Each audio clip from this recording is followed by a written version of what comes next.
शुरू करते हैं अल्लाह के बाबरकत नाम से जो इंतहाई आली रुतबा और बहुत जलीलुल कदर है। सब तारीफ़ें मेरे रब्बुल इज़्ज़त के लिए हैं। अस्सलातु वस्सलामु अलैका या सय्यदी या रसूल अल्लाह सल्लल्लाहु अलैहि वसल्लम। स्केरी उर्दू टेल्स के मोअज़्ज़िज़ नाज़रीन को अस्सलामु अलैकुम।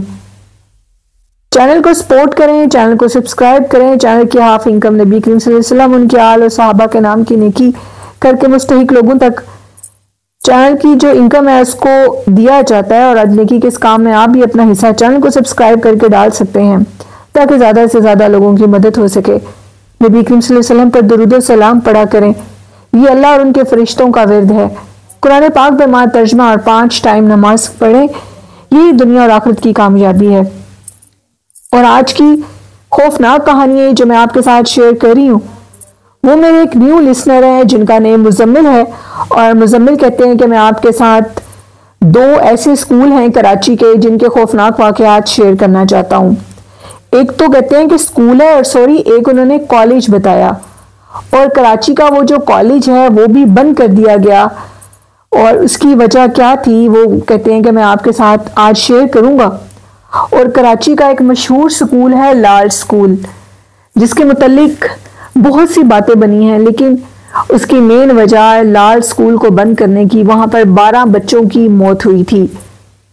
12 बच्चों की उस मौत के बाद जो कि अचानक सडनली डेथ हुई थी स्कूल के अंदर, एक के बाद एक बच्चे की, मुजम्मिल कहते हैं कि वो आज कहानियां आपके साथ शेयर करूंगा।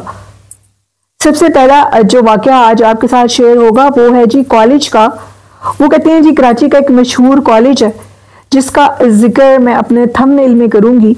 और वो बताते हैं कि उस कॉलेज के अंदर आज से 60 से 70 साल पहले की बात है, वहां उस दौर में भी ऐसे दरिंदा सिफ्त लोग मौजूद थे जो कि औरतों की इज्जत पामाल कर देते थे।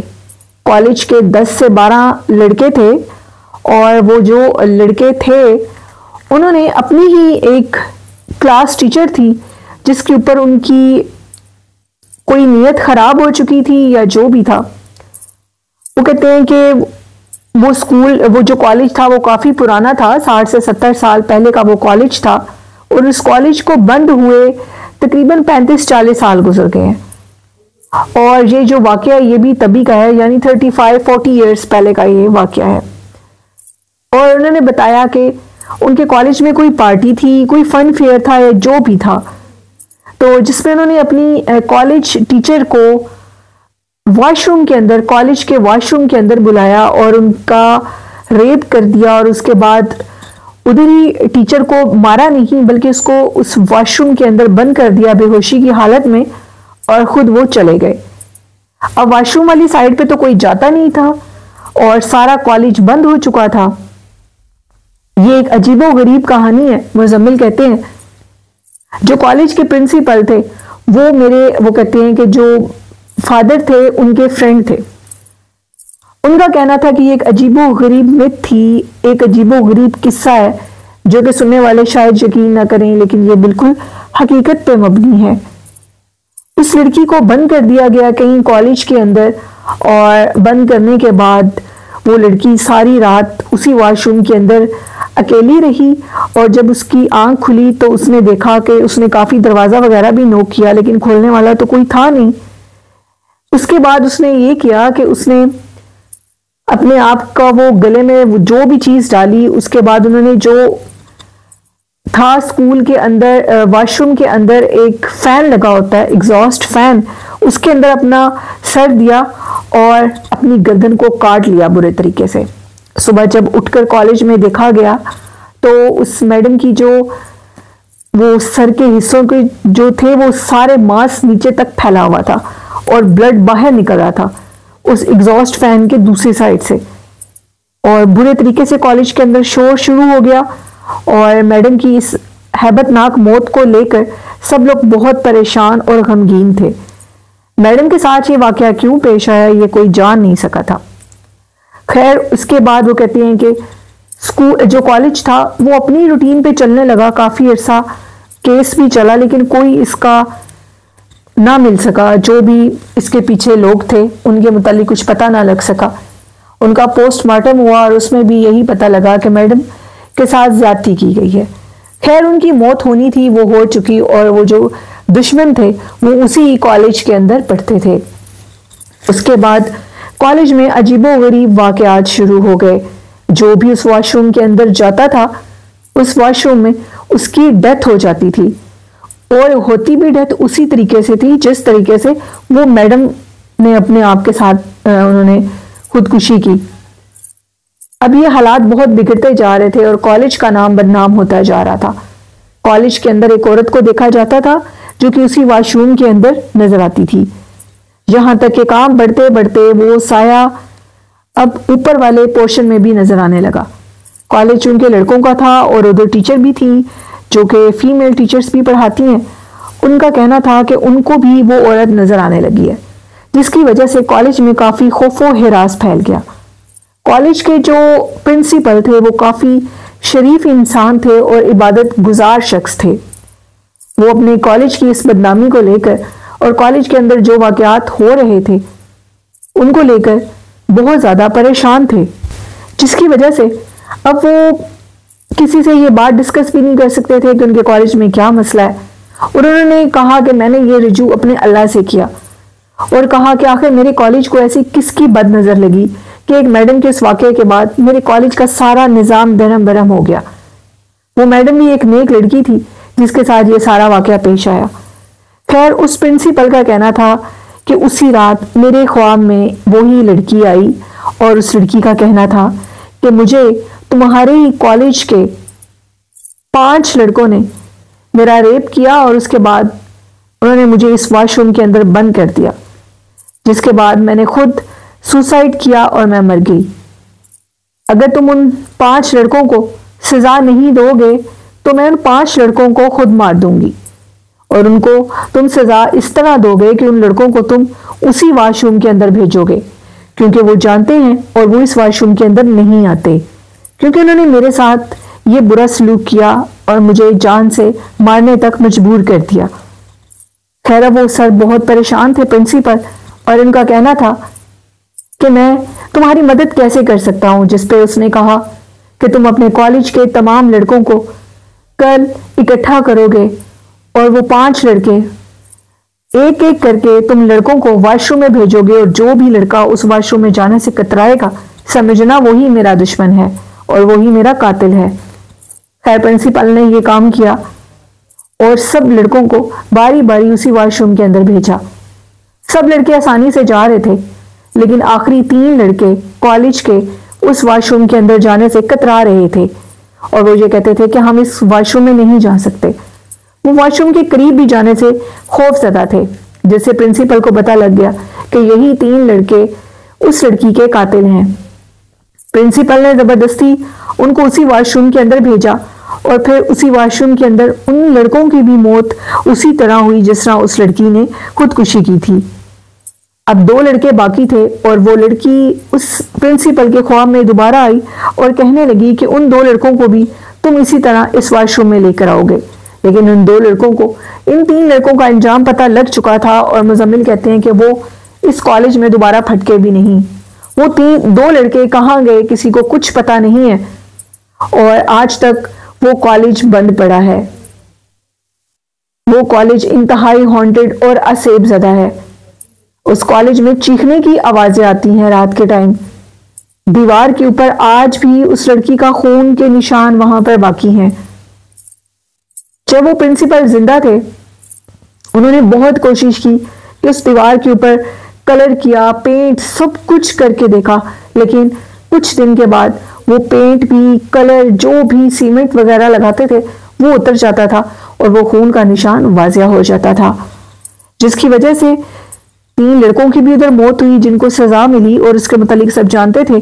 और उसके बाद उन्होंने कॉलेज को बंद कर दिया। कॉलेज में कोई आने का नाम ही नहीं लेता था, कोई सोच भी नहीं सकता था कि वो कॉलेज के अंदर आए। और फिर इस तरह उनकी डेथ भी हुई, 2 लड़कों का वहां से भाग जाना।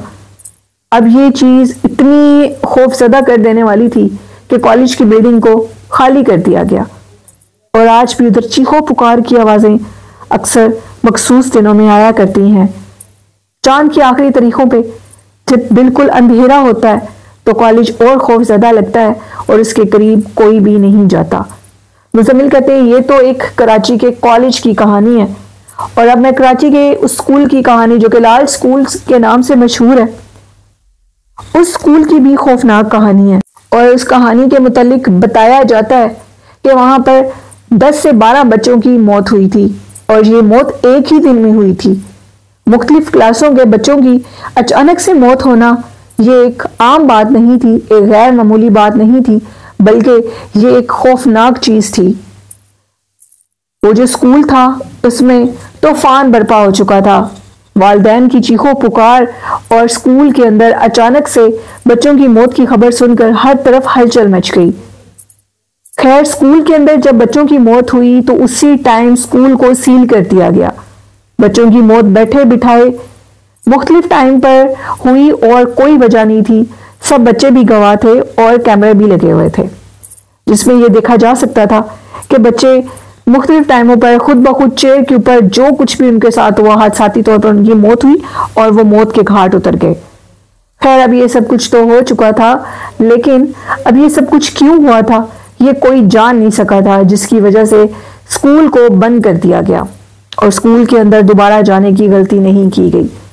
स्कूल के अंदर एक पहरेदार चौकीदार को बाहर रूम के अंदर उसको रखा गया और स्कूल के अंदर जो भी एक्टिविटी हो उसके ऊपर नजर भी रखने का ताकीद की गई उनको। खैर, वो एक बुजुर्ग शख्स थे और वो स्कूल के बाहर वाले रूम के अंदर ही चारपाई डालकर सोया करते थे। उनका कहना था कि रात के टाइम तो स्कूल के अंदर भटकने का मैं सोच भी नहीं सकता था, एक अजीबो गरीब खौफ था। हाँ, लेकिन दिन के टाइम अक्सर मैं सहन के अंदर चला जाया करता था। काफी बड़ा वो स्कूल है और कहा जाता है कि उसका जो सहन है वो काफी बड़ा है, आहता। उसमें ढेर सारे दरख्त भी लगे हुए हैं और अक्सर उन दरख्तों के ऊपर से अजीबो गरीब हंसने की, कभी रोने की आवाजें आया करती थी। उन चौकीदार का कहना था कि फिर भी मैंने अपने दिल को बड़ा किया और मैंने उधर ही रहने का फैसला किया, जबकि मैं अपनी आंखों से बहुत कुछ देख चुका था और सुन भी चुका था।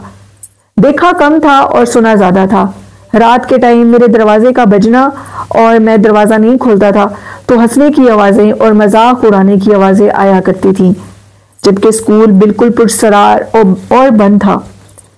इन सारी बातों को जानने के बावजूद मैं स्कूल के अंदर रहता था।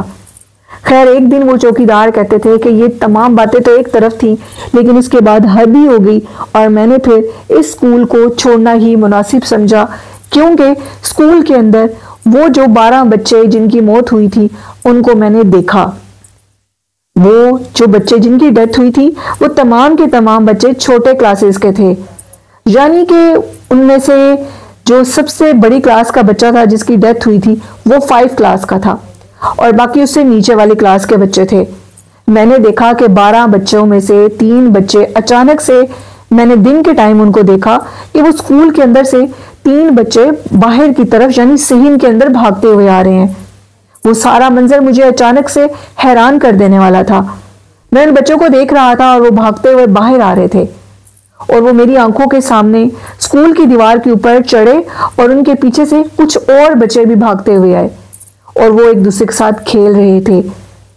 मैंने जिन उम्र के बच्चों के मुतालिक सुना था कि उनकी उधर मौत हुई है वो उन्हीं उम्र के बच्चे थे और एग्जैक्टली उनका वही सारा हुलिया था जो कि उनके वालिदैन ने बताया था और मैंने भी देखा था। वो स्कूल यूनिफॉर्म में थे और अचानक से जब वो बच्चे खेल रहे तो उनकी नजर मेरे पे पड़ी और वो तमाम के तमाम अब मेरी तरफ आने लगे। तभी मैंने अपने ही कमरे का दरवाजा खोला जो कि उसी सहन की तरफ खुलता था और जल्दी से उसके अंदर चला गया। दरवाजे को लॉक किया और दूसरा दरवाजा बाहर रोड की तरफ खुलता था जिसको खोलकर मैं बाहर चला गया। अल्लाह का शुक्र है कि मैं बच गया। जिस टाइम वो बच्चे मेरी तरफ भाग के आ रहे थे तो ऐसे महसूस हो रहा था कि उनकी आंखों से खून निकल रहा हो। उनकी आंखें इंतहाई खौफजदा थी और खौफनाक थी। उनकी आंखों से अजीबो गरीब एक खौफ था जो कि बाहर आ रहा था। वो बच्चे शायद मुझे भी अपने साथ लेकर जाना चाहते थे। लाल स्कूल के चौकीदार का यह इंकशाफ था कि स्कूल इंतहाई आसेबजदा है। जब ये स्कूल सील हो चुका है तो उस चौकीदार का कहना था कि मेरी सबसे बड़ी बेवकूफ़ी ये है कि चंद पैसों के लिए, अपने बच्चों का पेट पालने के लिए मैं स्कूल में चौकीदारी कर क्यों रहा था। और मैंने उस चौकीदारी को छोड़ दिया और चंद रुपयों की खातिर अपनी जिंदगी को दांव पे लगाने से बेहतर था कि मैंने उन पैसों को छोड़ दिया, इग्नोर किया, रिजेक्ट कर दिया। मुझे बहुत सी ऑफर्स हुई कि आप फिर रहें उधर, हम आपको इससे भी डबल पे देंगे, जिस पे मैंने इनकार कर दिया और बाकी भी उधर जाने वाले लोगों को यह समझाया कि जान से बढ़कर कोई चीज नहीं है, जान है तो जहान है। इसलिए कोई भी उस स्कूल का रुख मत करे, क्योंकि उस स्कूल में मैंने खुद अपनी आंखों से बच्चों को देखा। चीखो पुकार की आवाजें तो मैं शुरू से सुन रहा था, चीखने की आवाजें, खेलने की आवाजें, रोने की, हंसने की आवाजें, कमरे के दरवाजे को नोक करने की आवाजें, तो ये बहुत आम चीज थी जो कि पहले दिन ही मेरे साथ हो रही थी।